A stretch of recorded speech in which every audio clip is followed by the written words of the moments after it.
Trending na Uncle John Spicy Chicken Fillet Sandwich. Ating susubukan kung talagang totoo. Habang nasa school nga si Lucas, ay umakyat muna kami ni Sir Level sa Antipolo para bumili ng Japanese rice. Wala kasing nagtitinda ng Japanese rice dito sa Teresa. Biglang nagutom si Sir Levy at niyaya niya ako na kumain daw muna kami ng Spicy Chicken Fillet Sandwich dito sa Uncle's John.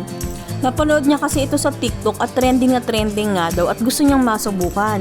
Napakalaki daw kasi ng chicken fillet at napakasarap based doon sa mga video na panood niya. Buti na lang may benta ako ng baked sushi kaya nakabili ako ng 3 peraso. Tigi-isa kami ni Sir Levy at pasalubong para kay Lucas. 89 pesos ang isa. After ko nga maka-order ay maghihintay ka ng 8 to 10 minutes kasi lulutuin muna nila yung chicken fillet. So ito na, dumating na yung aming order na chicken fillet sandwich. Pagkabukas ko nga ay ito, plain lang siya. Yung pala nakahiwalay yung mga sauces niya, which is okay lang naman din yon para yung customer na lang yung mag-a-adjust kung gusto niyang lagyan o hindi. So atin nang titikman guys, ang ating spicy chicken fillet sandwich.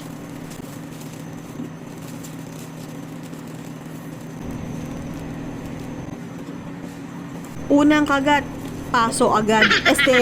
Laman agad. Medyo mainit pa nga ng mga time na yan kasi nga bagong luto pa nga at kumain agad kami. I-flex ko nga guys, ito ang kanyang itsura. Napaka-meaty. Malaki ang kanilang chicken fillet. Kitang-kita nyo naman kung paano ko siya kinakain. Kailangan ko talagang ibuka yung bibig ko na napakalaki kasi nga napakamalaman.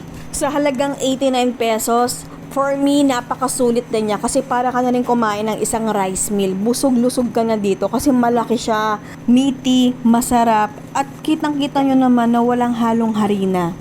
So, confirm, totoo ang chismis, masarap, malaki, at worth it na sa 89 pesos ang spicy chicken fillet sandwich ng Uncle's John.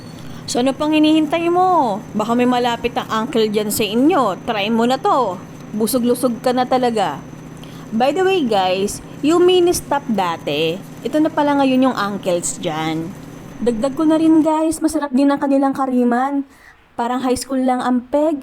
Ito ang laging binibili sa akin dati ni Sir Levy. Ngayon, ako naman ang bumibili para sa kanya. Oh my God! Wow! Kung natapos mo ang bidyong to, don't forget to react, comment, follow me, and share. Maraming salamat po. Bye-bye!